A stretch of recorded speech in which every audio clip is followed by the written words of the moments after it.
Hi everybody, this is Damien from Legend Life. With our Experience Talks, we look to share with you tips, advice and inspiration to help you get outdoors, experience new activities and experience more in life. Today I have the privilege of speaking with Nancy Hobbs. Nancy is the founder of the American Trail Runners Association. She is also chairperson for US Track and Field Mountain Ultra and Trail Running Association or Council. So how are you going today, Nancy? I'm doing well. It's a great day in Colorado. I try to get up every day and say, what can I do today to have a wonderful experience? Awesome. Well, let's get started. So how did you get started into trail running? Oh, wow, that's a good question. I've always loved the outdoors, and I was a runner and a team sports player. I was a coxswain on a crew team. I played basketball and field hockey when I was in high school, junior high, and college. I played field hockey in college and just for a year, and then I found crew, and then started running, and then probably in about the mid 80s I started finding trail running, and so I love the experience, the softer surfaces on my legs, and just stopping and enjoying a view. And it was just something that really fit my lifestyle and things that I enjoyed doing, and I've been impassioned about the sport since I started. Okay. And so what is it you like sharing about trail running with other people? I think mainly it's almost like a spiritual connection to the earth and to all the things. I just got back from a trail running adventure in Hawaii, and just marveling at all the sounds of birds chirping and rainbows from after a rainfall, and just enjoying all the flora, the fauna, and the amazing views, and getting to places that you wouldn't normally go in a car, that you just go foot powered. And I think that's what I enjoy sharing. And that granted, there's other users on trails, but you also have that internal solitude, I think, and just kind of being, your footfalls, listening to those, and just feeling kind of at one with what you're doing. Okay. And so what have been some of your more memorable trail running experiences? Oh gosh, I have so many. I'm fortunate enough that I get to travel with international teams as staff, and so I've gotten to go to some fantastic places. And everywhere I go, I end up finding trails, because especially with the teams, we're going to either a mountain running championship or a trail championship. So you're in little villages, and there's trails all over the place. So the exploration, I think it's more of a not just one place or one event, but it's the all total is finding new trails, exploring somewhere where I haven't been, and then sharing that experience either virtually with people in a video, an image, or in writing, and trying to encourage other people to do the same. Okay. So if you had a list of top destinations in the US and internationally that you would say these are great places to kind of like go find new trails, what would they be? So probably one would be Colorado, my home. And just in my backyard, there's, a multitude of trails. And so I'd say Colorado, certainly. I've done a lot of trail running in the Bay Area, in the East Bay, North Bay, in California. I really enjoyed that. I also enjoy trail running in the East Coast. Also experienced Fayetteville, Arkansas this past October at the US Trail Running Conference, and really enjoy the trails that they have in that community. So pretty much everywhere in the US has been a wonderful destination. But those are probably the key ones that that jump right out. And as far as internationally, I've been to Europe numerous times. Love running in Italy, and some places that I've gone that I didn't anticipate would be so wonderful. Bulgaria was inexpensive and had some wonderful trails, stayed right on a mountainside and just explored a bunch of trails there. Iceland is a recent place that I really enjoy, and going back there in a month or so. The trails there, and even around the world, there's not like one trail that I really enjoy, although I like single track trails. But that's not to say I don't enjoy wider trails or fire roads, anything that's off road, off the pavement. And the surfaces are different everywhere you go. I mean, it's really different running on lava rock than it is on running a carpeted path of pine needles. Yeah. And you get those experiences in different places that you go. And running a trail from one direction to the other or in a different season also gives you an entirely different experience. So yeah, I've got places I'd like to go back, places I'd like to go. But all told, they're all really great places to trail run all over the world. So what's on your trail running bucket list now? Well, of course, Iceland. That's a go back to Iceland. And having lived in New Zealand when I was younger, I really enjoy trail running in New Zealand. And spent more time on the South Island, so I want to do a little more on the North Island. Yeah. And then been to Australia and would like to go back. I only went to a few different places in Australia. Would like to get maybe over to Perth and check out some trails over there. As well as some other European countries. I've been to Croatia, but didn't get to do a lot of trail running there because I had a limited amount of time. I'd like to explore more trails in France and Switzerland, pretty much all over Europe. Yeah. That's, going there is really something I'm keen on. And spent time, I've been to Chile and Argentina and would love to go back to South America. Argentina was a really special place. And it's interesting whenever you think about, oh, I'm going to go to this place or venue. And, sometimes you see pictures and you go, oh, that looks great. And things don't live up to it. Yeah. And other places, it lives way beyond that.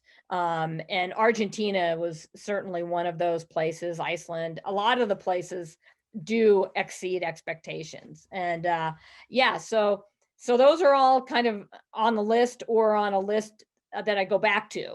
Okay. Awesome. So tell us a little bit about the American Trail Running Association. So what inspired you to get that started, and then, what do you guys do?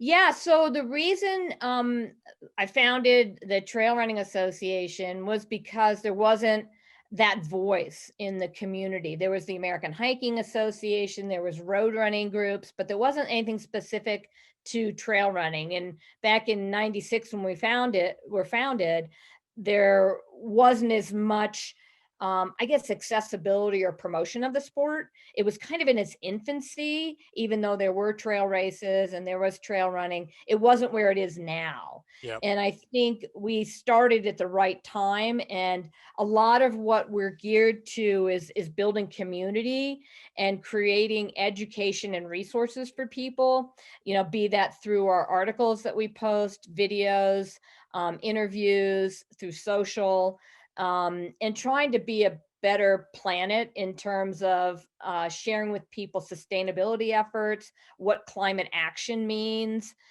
things like that, and being a portal for race directors, race, runners, participants in events, as well as fans of the sport and those that are thinking about coming into our family. Yeah. And again, it's a community, and it's a family, and that's what we're all about. And we don't want to dictate to people what to do. We want to provide them with tools and be armed with all the things that they need to go out and have a wonderful experience on the trails.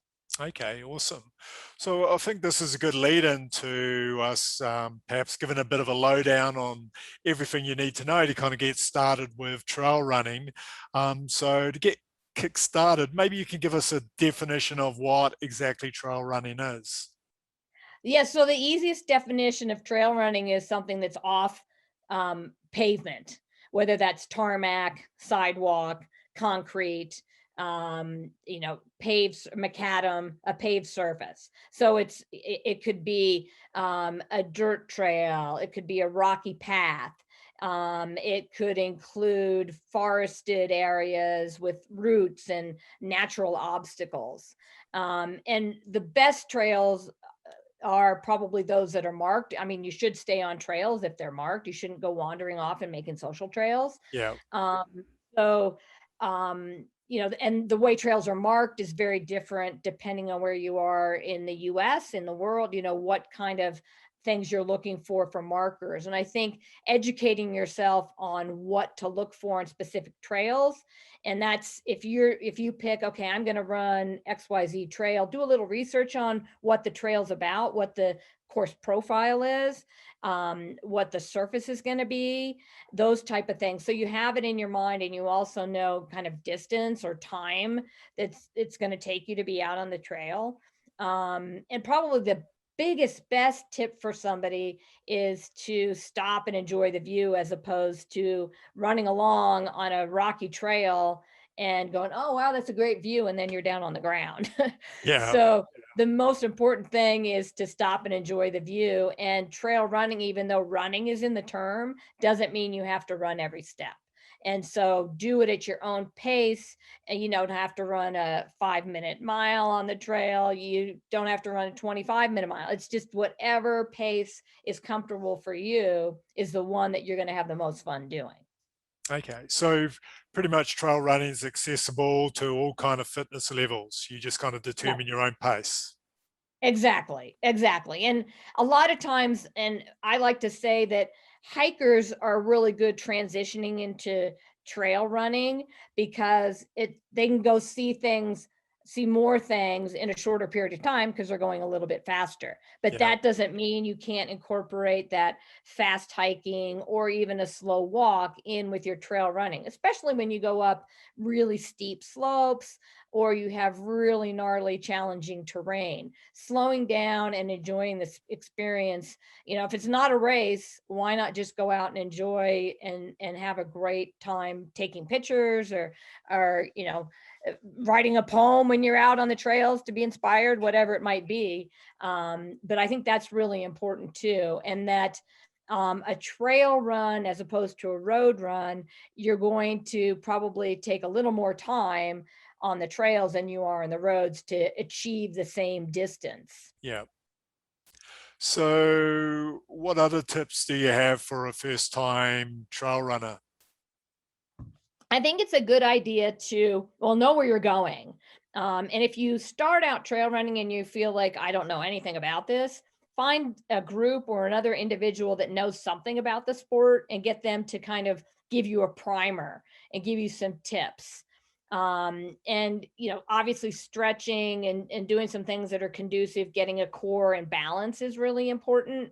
But the very basic things are to, make sure you stop again, as I mentioned before, if you want to enjoy the view. Know that it's going to take you a little bit longer on terrain that is a little more challenging. And, most of all, just, have a lot of have a lot of fun with it. And, Yeah. don't get discouraged if you aren't going as fast as you think. Oh, well, I'm not running, I'm not a trail runner. But that's not true at all. So those are kind of some initial tips.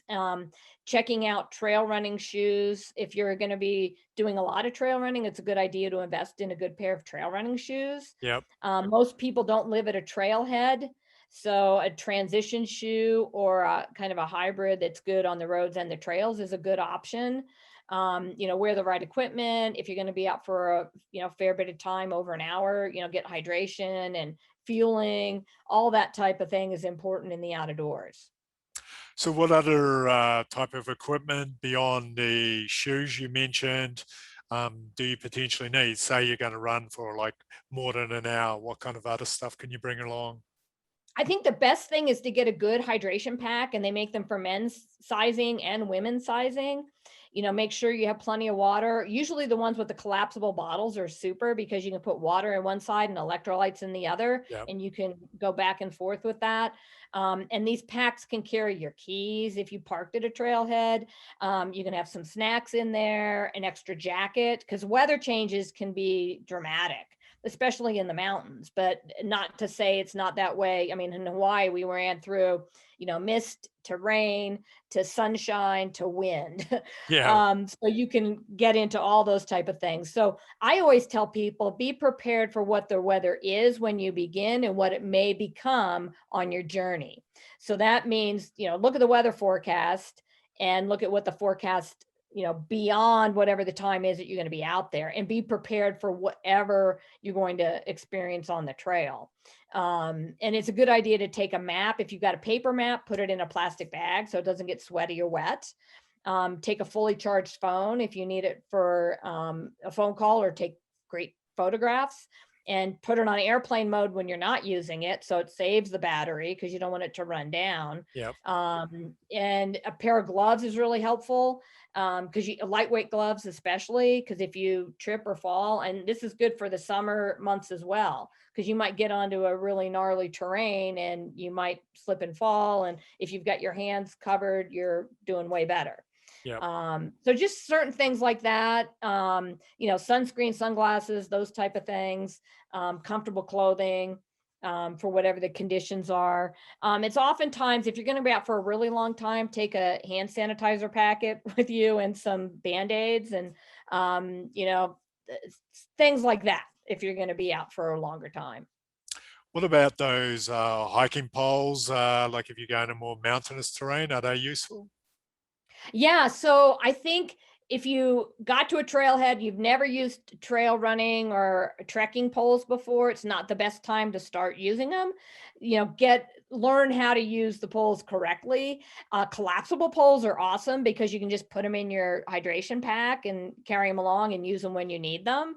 I think they're great, but make sure if you're running either in front of or behind somebody, you don't, slip one back and, Yeah. pump somebody behind you. But they can be really beneficial and helpful in your trail running experience to enjoy it. Okay. And what are some of you mentioned some prehab and conditioning. What other kind of conditioning can you do to kind of like minimize injuries? I think a couple good things that are really helpful is, again, I've talked a little bit about balance, but having core with your, your abdomen, stomach muscles, back is important because you're gonna, you don't want to be like slumped over, but doing some back strengthening, as well as quads, hamstrings, working on those because you're going to be working some different muscle groups, and the terrain is not always level. You might have some jives here and there. And ankle strength is really important because oftentimes you take a misstep on a rock that moves and all of a sudden, oh, did I break my ankle? Probably not, but you could have. Yeah. So ankle strength is really important. Using TheraBands to help with that is of great help. And doing foam rolling is a good inclusion in any kind of workout regime outside of doing the actual physical activity, but doing some active stretching, active massage, and things like that are helpful. Okay. And so you were mentioning about hydration and the food element. So basically electrolyte drinks. And then what about on the food side? What other things should we be thinking about? I mean, you can take a picnic with you if you want, Yeah. but make sure you carry out whatever you're taking in. And, I- snacks, bars, gels, goos, that kind of, chomps, candies, whatever you feel comfortable eating on the trail. A lot of people like to eat, nuts and berries and, those type of things. Yeah. So whatever your stomach's comfortable with, because you certainly don't want to get out and have indigestion after you ate 6 burritos or something Yeah. like that. So, just keep in mind whatever, is comfortable and digests well and gives you the fuel you'll need to get from start to finish. Okay. And what other risk factors, potentially could you encounter on the trails? Oh gosh, you encounter all kinds of things. We saw a couple wild pigs in Hawaii, and I came around a corner and, oh, there's a shocker, right? Yeah. So I picked up a stick. I wasn't gonna whack the the pig or anything, but I mean, you could encounter animals, certainly like poison ivy, things like that are frequent in some locations. In the States and abroad. Australia encountered some poisonous snakes, which was a little bit of an eye opener. Yeah. So know before you go what kind of animals you might encounter. The chances of seeing them are probably pretty slim. I've talked to people that have lived in Australia for years, never seen a snake. We go there and we see two snakes in like the span of a couple days. And a monitor lizard. We saw one of those in Australia, and an emus. So it was like the wild kingdom. And that can happen, so know what kind of animals you might encounter. It's a good idea too, if you're certainly if you're by yourself, and even if you're with another person, to have a little whistle or Yeah. something to some alarm kind of system. Again, a cell phone is really handy to have. But you do have to think a little bit about those safety considerations, because in addition to animals or plants that could be dangerous, there could be other individuals that are on the trail that don't Yeah. have the same mindset as you do, and could be, a little bit more dangerous. But Yeah. I don't think about that as much as maybe I should or could, because I do a lot of trail running by myself. But that's certainly something, safety is important. That's like your number one thing, Yeah. right? You want to figure out what you're going to do if you fall or you encounter something that might not be the best kind of situation to get in. Yeah. So, what other tips, ideas do you think, need to be considered if you want to take up trail running? I think it's helpful to have somebody that kind of mentors you along, especially if you're taking the sport up at an later stages in life, or if you've never been that active. I think that's a really helpful thing, and you can do more than you think you can, and you can be more than you think you are. Those are kind of the common messages, and not don't take yourself so seriously that, oh gosh, again, I can't run the whole way, I'm not a runner. That's not what it's all about. The main thing is to be out and enjoy the out of doors. And if you want to do it a little faster, you can do it by trail running. Yeah. And if you're looking to increase your performance, or take your trail running a little bit further, so you obviously need a coach or someone to help train you. So what should you be looking for in someone to train you? If you're looking for a coach, which is a terrific idea, whether you're planning on competing or not, it's a really good idea to have somebody kind of give you those reinforcement that you often need when you feel like, oh gosh, I'm supposed to run 10 miles today. I don't think I can do it, or 5 miles, or even get out the door. Yeah. If you have somebody that's giving you that encouragement, it's very, very helpful. And also, they look at things a little bit differently than you do. They have a better perspective. I think with any coach, I know people do a lot of online coaching. I really like the fact of at least meeting that person and having them look the way you are running, Yeah. or the way your movement is. Because I think it's really important to see what those balances or imbalances might be, to give you tips on how you can improve your style, or your gait.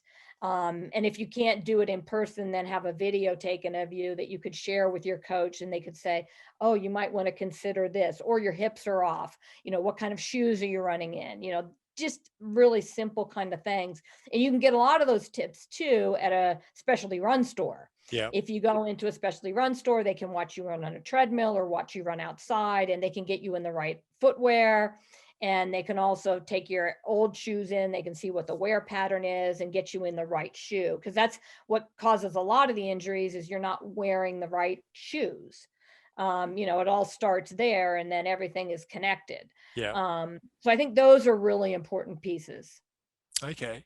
So to close out, what would be the number one reason or reasons for someone to consider taking up trail running?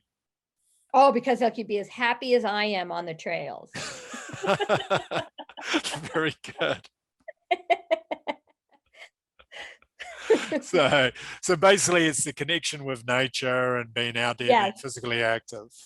Yeah, absolutely. And I think my passion has grown for the sport over the years, not only from what I've been able to do and where places I've been able to go, but sharing that love of the sport with other people and letting them know that you can do this, just as well as I can. Yeah.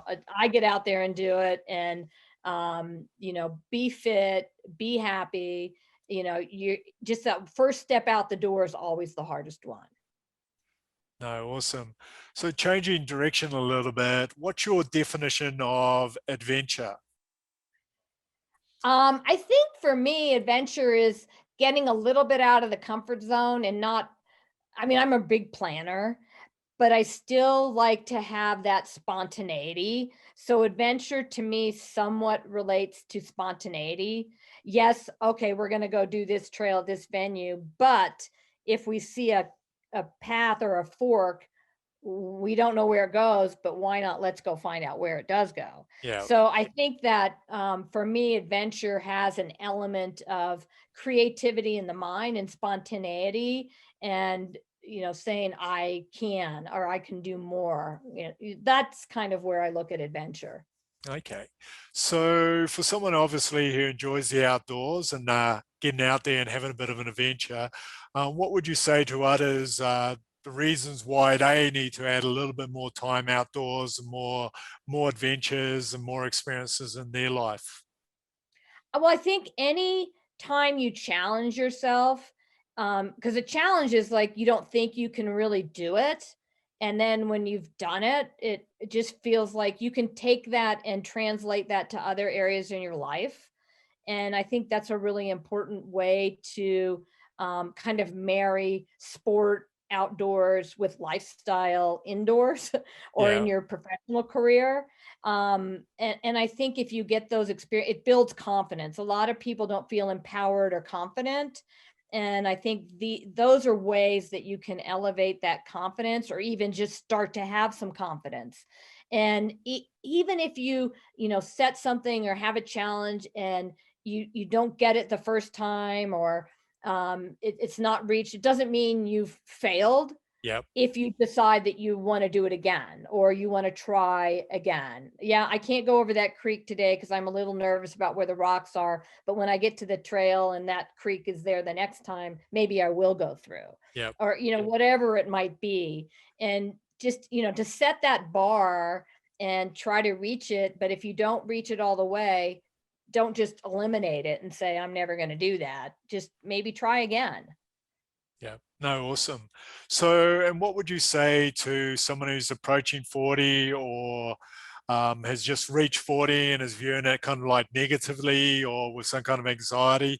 What's the message you would say to them?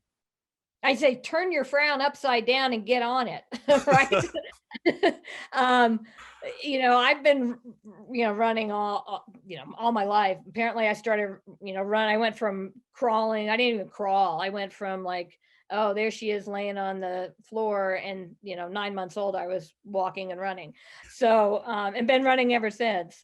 Yeah, I think you got to have the mindset. If you're negative about other things in your life, you're going to be negative about everything in your life, right?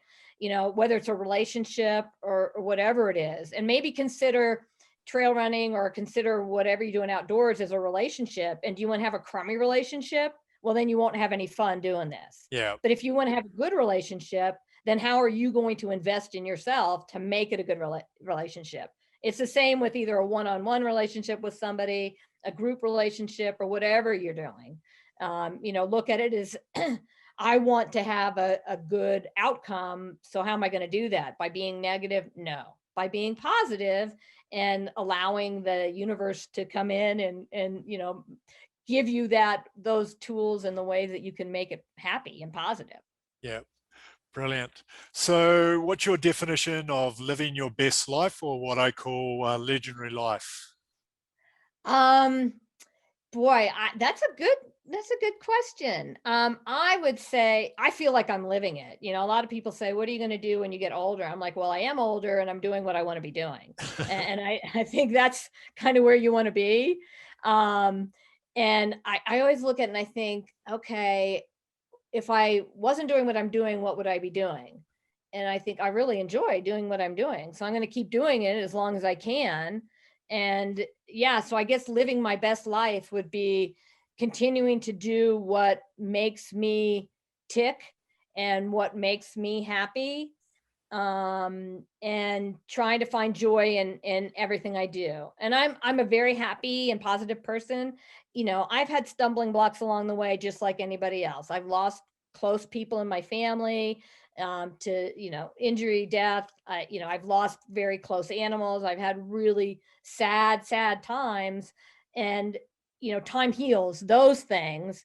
And just if having that positive outlook allows you to better accommodate those, you know, negative or not negative, but bad experiences, and have you overcome those. And I think the main thing is to have a positive attitude and live as happy and as genuine as you can, and contribute and be active, and share your love of whatever you're doing with other people, and inspire other people to do the same.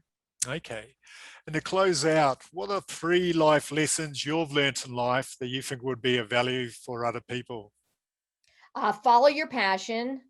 You can do more than you think you can, and you can be more than you think you've been. Very good. So, Nancy, it's been wonderful talking to you. I'm sure you'll inspire a lot of people, probably get a lot of people interested in trail running now. So, how can people find out a little bit more about yourself and then also the Trail American Trail Running Association?